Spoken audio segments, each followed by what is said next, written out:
Thokozani bogogo nomkhulu isalukazi sendoda lesi ugogo bathi nimbatha. Ngani zawethu bengicela sithinte udaba olubalekile la.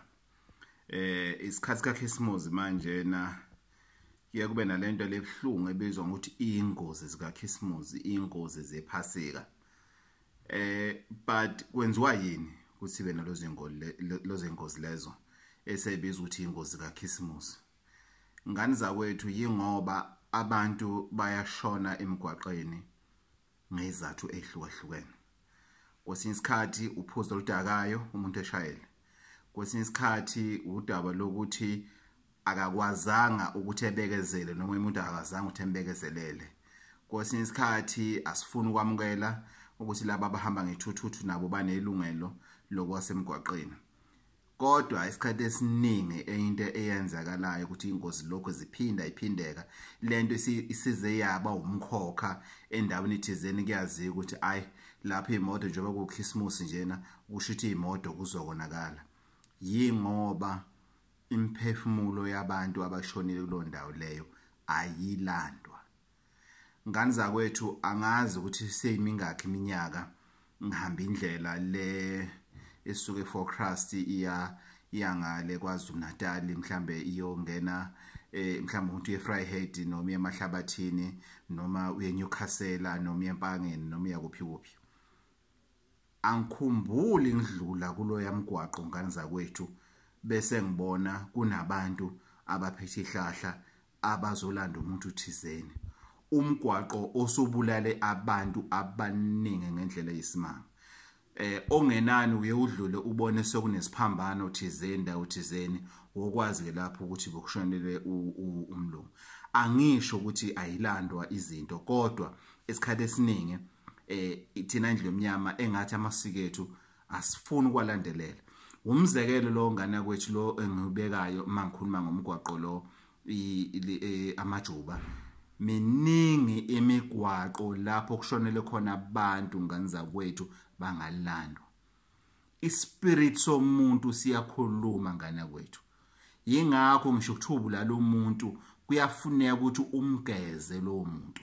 Ngisho kuthiwa ushayisa umuntu ngemoto kunomunye umbukeli obuzile ngokuthi mawushayisa umuntu ngemoto washona lokho kuyadala niqunga. Cha, alikudala iqunga lokho kudala umkhokha. Kuwenzela umkhokha ukuthi uhlezi uyibandakanye engozini zemoto lapho kuba khona umunye umuntu oshonayo. Lokho kufanele ukuthi ukugezele ngane yakwethu ukuthi kungaphinde kwenzeke kuwena ukuthi uyithole usesimeni lapho uthi gqigqigqi uthi bye bye uyithola usesimeni sokuthi manje nasinakho sokunomuntu oshonile ungagezwa. Abantu ngenza kwethu mabalandwe emgwaqeni. Ziningi indlela engifuna singene kuzo ezisixazululo ukuthi okay weshanda ukuthi ubaba washona engozini emoto. Yebo nami izinto ngiyayibona zihambe kahle. Ubaba uyafika athe ngaphandle noma siyapi kwenzakalana and asazi ubaba uthi washona laphi kuthiwa wayeshonele eGoli. Hambani nifuna umoya wakhe esangeni laseGoli. Esangweni laseGoli ukuphi? Kulana eqala khona umngcele wendawo la kuthiwa endaweni thizeni indawo yakhona iqala la ilona sangokelelo laseGoli.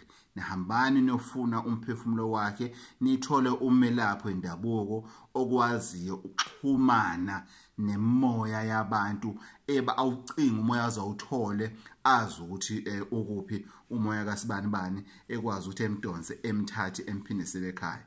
Okwesibili ningaya esimeni sasehlane noma eintabeni lapho nifike nomemeza khona nisho ukuthi wena wasibani bani owafele impini, wena sibani bani owafele engozini nemoto la singakwazi ukuthi washone laphi kodwa ngoba umoya wakho uyazulazula sizolanda manje umoya wakho suyise ekhaya.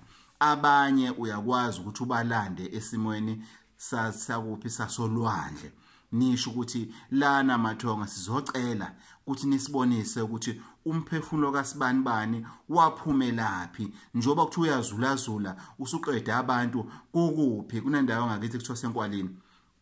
Siphelile ingane ezinye zashona zibuya emkhosini omhlanga izinto efana lezo. Inkosi yakaMathaba yakhothamelela kule ndawo leyana. yona ke yalandwa inkosi yakwaMathaba kodwa engichaza ukusho ukuthi ziningi ingozi ezenzakala ukuthi isikhathi same spot kodwa ngesizathu sokuthi eminye imimoya ayilandwa lokho kugcina kudala isimo sani isimo somkhokha ngisho umuntu mekuthiwa ushonele esibhedlela ngani zakwethu siyindle eminyama umuntu uyalandwa ngehlahla ayiswe ekhaya ngani zakwethu ukuthi ekhaya ke nina umoya wakhe nifike niwenzeni ihlahla nengcwaba naye noma nebeka endlini yangenhla noma nenzani akusabalekile lokho kuya ke manje ngani ngokomndeni ukuthi nina la ekhaya inqumo mgomo yokwenza izinto amasiko enu ekhaya athini isihloko namhlanje ngani zakwethu ukuthi umphefumulo womuntu ongasekho oshonele engozini yemoto uyalandwa ngoba umphefumulo womuntu awukutholi ukuphumula